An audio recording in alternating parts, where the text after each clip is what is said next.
বিসমিল্লাহির রহমানির রহিম। আপনারা সকলে জানেন যে আগামী 25শে ডিসেম্বর বাংলাদেশের অবিসংবাদিত নেতা, যার অপেক্ষায় সারা বাংলাদেশ এবং সারা বিশ্ব চেয়ে আছে, আগামী দিনে বাংলাদেশের নেতৃত্ব দিবে, সে আমাদের ভারপ্রাপ্ত চেয়ারম্যান জনাব তারেক রহমানের স্বদেশ প্রত্যাবর্তন এবং দেশ নেত্রী বেগম খালেদা জিয়ার সুস্থতা কামনায় আজকের এই আলোচনা সভা এবং দোয়া মাহফিল অনুষ্ঠানের সংগ্রামী সভাপতি, বাংলাদেশ জাতীয়তাবাদী দল পবা উপজেলা শাখার সংগ্রামী আহ্বায়ক, রাজশাহী জেলা বিএনপির অন্যতম সদস্য জনাব আলী হোসেন, আমাদের মাঝে এখানে উপস্থিত আছেন আজকের এই অনুষ্ঠানের প্রধান অতিথি রাজশাহী মহানগর বিএনপির সাবেক সাধারণ সম্পাদক, মহানগর ছাত্র দলের সাবেক সভাপতি, বর্তমানে কেন্দ্রীয় কমিটির ত্রাণ ও পুনর্বাসন বিষয়ক সহ সম্পাদক,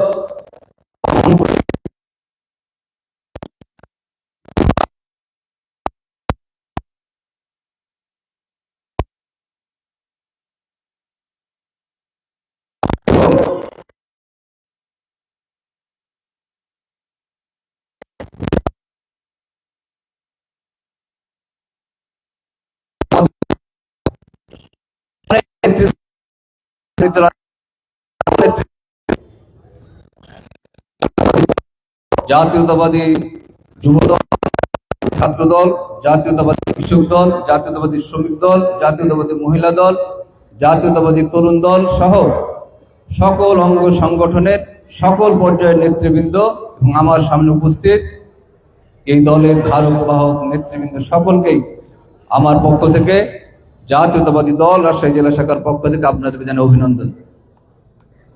বিএনপি হচ্ছে জনগণের দল। বিএনপি কোনো এনজিও সংগঠন নাই, বিএনপি হচ্ছে জনগণের দল। বিএনপির ভিতরে প্রতিযোগিতা থাকবে, এটাই স্বাভাবিক। বিএনপির ভিতরে আত্মসমালোচনা আছে, যেটা অন্য কোনো দলের ভিতরে নাই। জামাত ইসলামের ভিতরে কোনো আত্মসমালোচনা নাই। ওরা ৭১-এ মানবতা বিরোধী অপরাধ করেছে, কেউ তাদের ভিতরে বলে না যে এই জন্য ক্ষমা চাইতে হবে। আওয়ামী লীগের ভিতরে আত্মসমালোচনা নাই, তাদের ভিতরে গণতন্ত্র নাই। তারা এত বড় একটা ভুল করেছে, কিন্তু তারা এখন পর্যন্ত ক্ষমা চায় নাই। বিএনপি যদি কোনো ভুল ভ্রান্তি করে থাকে, সেজন্য বারবার বিএনপি বলেছে যে আমাদের ভুল হতেই পারে, সেই জন্য আমরা আগামীতে ভুল সংশোধন করব। সেই জন্য বিএনপি হচ্ছে জনগণের দল। ঢের মতো এখানে মানুষ আসে, এখানে প্রতিযোগিতা থাকবে, এটাই স্বাভাবিক। কিন্তু দিন শেষে দলের যে সিদ্ধান্ত, সেই সিদ্ধান্তে আমরা সকলে একমত, আমরা সকলে ঐক্যবদ্ধ। সাংবাদিকরা আমাকে অনেক সময় প্রশ্ন করেছে, আপনি কি আলাদা নির্বাচন করবেন? আমরা বলেছি প্রশ্নই ওঠে না, আমাদের প্রতিযোগিতা আছে। কিন্তু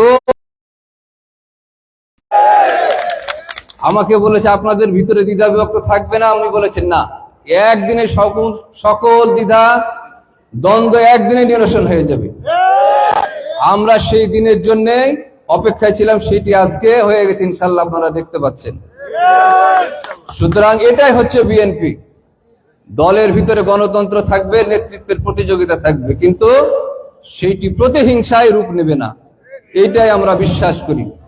আগামীতে যে নির্বাচন, সেই নির্বাচনকে বানচাল করার জন্য আপনারা দেখেছেন যে একটি দল সমগ্র বাংলাদেশে সহিংসতা সৃষ্টি করেছে। তারা গুপ্ত সন্ত্রাস করছে, তারা মব সন্ত্রাস করছে, তারা তথ্য সন্ত্রাস করছে, করে যাতে নির্বাচন আগামী ফেব্রুয়ারি মাসে না হয়, সেই জন্য সকল রকমের ষড়যন্ত্র শুরু করেছে। তারা বাংলাদেশের সকল সংবাদপত্রের উপর হামলা করেছে, বিভিন্ন সামাজিক সংগঠনের উপর হামলা করেছে।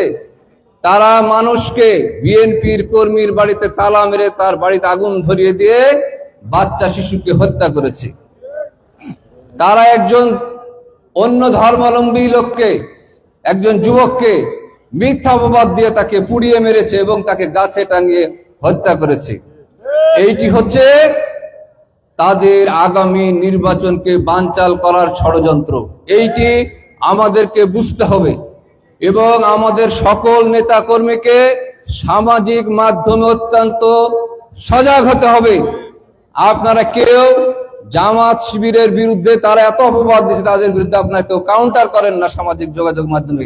এইটি হচ্ছে আমাদের জন্য অত্যন্ত বড় ব্যর্থতা, দুর্বলতা। আপনাদেরকে সামাজিক যোগাযোগ মাধ্যমে অবশ্যই সতর্ক হতে হবে, তাদের সকল অপকর্মের বিরুদ্ধে আমাদেরকে প্রতিক্রিয়া জানাতে হবে, যাতে করে আগামী নির্বাচনে তারা কোনো ষড়যন্ত্র করতে না পারে।